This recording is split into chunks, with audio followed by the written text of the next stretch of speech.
Saudações cristãs a todos os irmãos no Brasil e no mundo, seja bem-vindo ao canal Espada Triunfante. Eu me chamo Marcos Lopes, seja bem-vindo. Na série Como Compreender o Hinduísmo, seguimos afirmando que o hinduísmo vem da palavra hindu, que é originalmente a palavra Sin-yu, né, que denota a conotação, a localização geográfica ali perto do rio Indo. Originalmente a palavra hindu não se referia a qualquer religião, somente. E em um período posterior associou-se a uma religião de Jawaharlal Nehru, o primeiro-ministro da Índia, que escreveu em seu famoso livro Descobrindo a Índia. Ele diz o seguinte: ela era usada pelos povos que moravam do outro lado do rio Indo. A palavra é claramente derivada de Sindhu, o antigo, bem como o atual nome indiano para o Indo. As palavras hindu e Hindustani, bem como Indo e Índia, são originais da palavra Sindhu. Bem, portanto, então, as pessoas que argumentam que Indasti, né, ou seja, Hindustan, se refere à terra dos hindus, as pessoas que argumentam que Hindustan se refere à terra dos hindus e que Hindustani é a língua dos hindus e que todos os indianos são hindus, ignoram os fatos históricos descritos acima. De todas as religiões do mundo, o hinduísmo é a mais difícil de se definir. Ela não tem um fundador, não possui um credo como o islamismo ou o cristianismo. O hinduísmo cresceu gradualmente por um período de aproximadamente 5.000 anos, absorvendo e assimilando todos os movimentos religiosos e culturais da Índia. Possui muitas estruturas que são consideradas sagradas, mas nenhuma é exclusiva. O hinduísmo é mais que uma árvore que cresceu lentamente de uma construção que foi erguida por um grande arquiteto em um período de tempo definido. Alguns comparam o hinduísmo a uma árvore Brahman. Raj, ele define o termo hindu, se refere aos povos sântricos da Índia que seguem a religião brahmânica. Nehru ainda afirma que o uso da palavra hindu relacionado a uma religião em particular é ocorrência bem tardia. O antigo termo, incluindo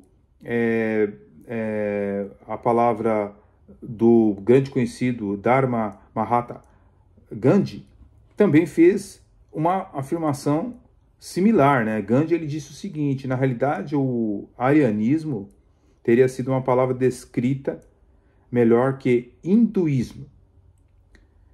Matley explica que a palavra hinduísmo usada no contexto indiano resultou em uma distorção tanto na religião quanto no racionalismo. Veja as palavras: uma ligação consistente entre religião e a tradição hindu, por um lado, e a entidade geográfica chamada Índia, aconteceu durante o governo colonial britânico no subcontinente. Os interesses da nação chamada Índia foram identificados com os interesses do hinduísmo e vice-versa. Isso promoveu a ideia de que a Índia, Hindustan, a terra dos hindus, e os hindus são os verdadeiros filhos da terra. Isso influenciou fortemente o ressurgimento e o crescimento do nacionalismo indiano, bem como o próprio hinduísmo. Então nós temos também uma comissão de um censo de 1910 que define hindu da seguinte forma. Olha, nós temos aqui 8 pontos que eu vou trazer para vocês. Então, eles definem esse censo de 2010 da seguinte forma: aceita a supremacia dos Brahmanes. Brahmanes ou Brahma são as castas sacerdotais do hinduísmo ortodoxo.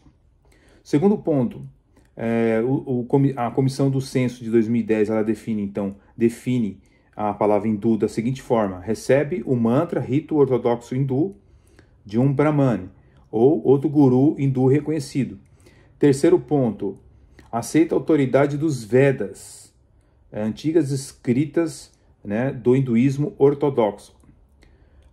O quarto ponto, venera os deuses hindus, os deuses arianos como Brahma, Vishnu e outros. Quinto ponto, é servido por um Brahmin superior, Brahmin puro ou original, ou os Brahmins não convertido, como sacerdócio familiar.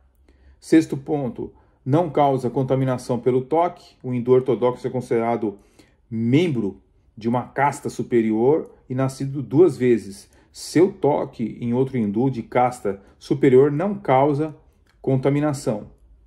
7 ponto, cremam os seus mortos. Os hindus não ortodoxos enterram os seus mortos. E o 8º ponto, não come carne vermelha, considera a vaca como uma deusa e, portanto, eles a veneram. Então, observe que colocamos a explicação desses pontos entre parênteses, né? Não pertence ao texto original do censo, pois o intuito seria oferecer dados mais esclarecedores. Se considerarmos a religião da maioria dos indianos como pessoas das castas programadas, tribos programadas e algumas da classe atrasada pela definição dada acima, concluímos que eles não são hindus. Entretanto, algumas dessas tribos e castas programadas foram convertidas ao hinduísmo, vindas de suas religiões originalmente não hindus. Este processo de conversão é conhecido como sanskritização. E também há outros fortemente influenciados pelo hinduísmo, embora não convertidos. Então, como as tribos programadas e as castas programadas foram convertidas ao hinduísmo? A sanskritização é o processo pela qual pessoas de status inferior adotam a terminologia e procedimentos expressos nas castas sânscritas. Os líderes religiosos bramânicos hindus, no passado, tentaram introduzir este processo na conversão das tribos programadas e castas programadas e tiveram relativo sucesso. Então, também não se consegue diferenciar tal religião do hinduísmo, não consegue definir quem é o hindu, o enumerador não possui uma definição oficial de o que é ser um hindu, não se espera que se saiba a diferença entre hindu e indiano. A definição mais popular por toda a Índia, infundada e não registrada, da qual se tem conhecimento, é de que qualquer indiano que não for muçulmano, cristão ou sikh é um hindu. Então é proibido listar nomes étnicos como o nome de uma religião. Raj conclui então o seguinte: os intocáveis da Índia, que não são arianos por raça e não são bramânicos por religião, contra sua própria definição, foram registrados em agosto de 1947 no livro dos estatutos como os hindus contra todos os fatos e a verdade. Então a maioria dos hindus na Índia, portanto, não são hindus verdadeiros. Os hindus verdadeiros são os hindus ortodoxos, uma comunidade minoritária.